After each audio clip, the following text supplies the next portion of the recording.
Now then, let's go back to the origins of the EU, born out of the trauma of the Second World War. It's 1940. One great Frenchman who later keeps Britain out of the European community is General de Gaulle, who comes to London, leads resistance against the Nazis. Another great Frenchman, the World War I hero Marshal Pétain, stays, does a deal with Hitler and heads Vichy France, a collaborationist, anti-Semitic and authoritarian regime. Strangely, for much of their lives, these two men were close friends, and a new play in London asks which of them was the patriotic traitor.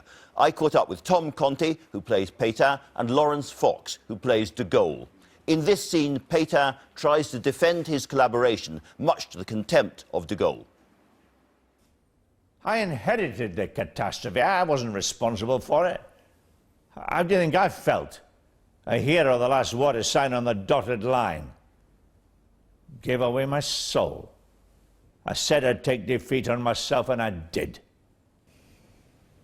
You seem to see yourself as some sort of latter-day Christ. It's a remarkable claim for a man with no faith. Oh, I had faith in France. Not in my France. Your France, if you'll excuse me, has always been a figment of your imagination. That doesn't make it any less great.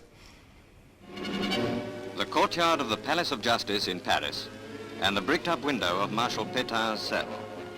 The old man of Vichy, 89 years old, wearing the 7 stars of a Marshal of France on his sleeve and a single medal, faces his accusers. This is likely to go down as one of the memorable court scenes of the century. Lawyers for the defense battle for the old man's life.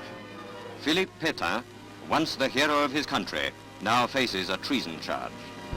So we have two figures here with a very strong relationship, a kind of father-son relationship. Both could be regarded as traitors. Pétain, for the obvious reason, but also de Gaulle. Kick us off with defending Pétain, that terrible anti-Semitic French dictator. Yes, because he didn't see himself as an anti-Semitic, or didn't admit it to himself. Now, his quarrel with de Gaulle was that de Gaulle left France. He thought you should stay and do what you can. The famous handshake with Hitler and so on. Yes, but that was protocol. You know, you just have to do it. You know, the Queen does. The Queen shakes hands with the people she doesn't want to shake hands with, but she has to do it because that's the way it is. Yeah. Do you think, is there any kind of defense of Pétain's France, Vichy France? It deported Jews, it did lots of deals with the Nazis and so forth, and effectively, you could say, did their job for them. Yes, I don't know how effectively he actually did the job for them. He didn't stop them. That was the problem. That he did a deal and let the government be taken over. But he firmly believed that if he joined forces with de Gaulle, then Hitler would come in and just raze France to the ground. They both think the other is, in a sense, a traitor, and Pétain is not sure whether de Gaulle is going to have him shot or not. Yeah. De Gaulle remains a kind of controversial figure in France, of course, today, because there's a line also in the play suggesting that de Gaulle wouldn't have minded being king.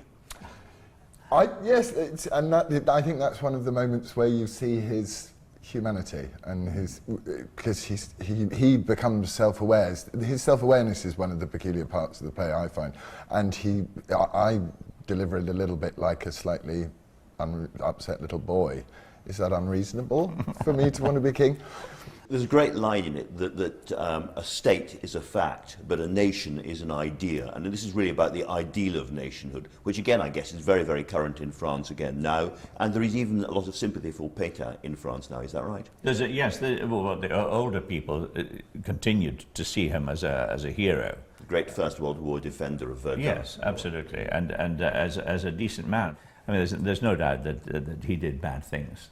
But he also did things that, according to his conscience, were right. And it's sad that he did employ the same tactic in World War II as he did in World War I, and in World War I it worked and it saved France, and in World War II it was a collaboration and it's awful. Yes. One of the things that I didn't know, which is so fascinating, is that de Gaulle wrote books about military tactics.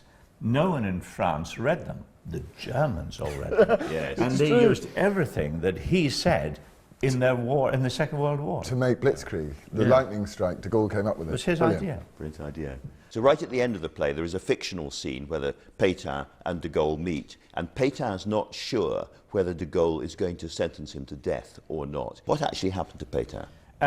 He was exiled to a small island called Yeu, and he spent his last days, which actually was a number of years, about 5 or 6 years, I think he spent on that island in a cell. You know, it really was pretty uncomfortable. He was treated quite poorly, really, except for his jailers, who really liked him and wrote about him afterwards and said this was a splendid man, kind and understanding and all, and never ever complained. A whiff of Napoleon. Well, that's what Pétain yes. would like to have thought, yes, that he was following Napoleon, to whom I'm related, of course. Are you? Yeah. You're We have the related same to DNA. Napoleon? Yes. I can see something, yes, yes. Did you ever have a kind of sudden urge to go off and invade Russia, or...? Yes, when I heard the news, I immediately did want to form an army, but it's terribly difficult these days. I'm in. Yeah, fine. I'm in, Marvellous, I Tom. remember that. I'm in, Yeah. sir. Thank you both very much. Thank you.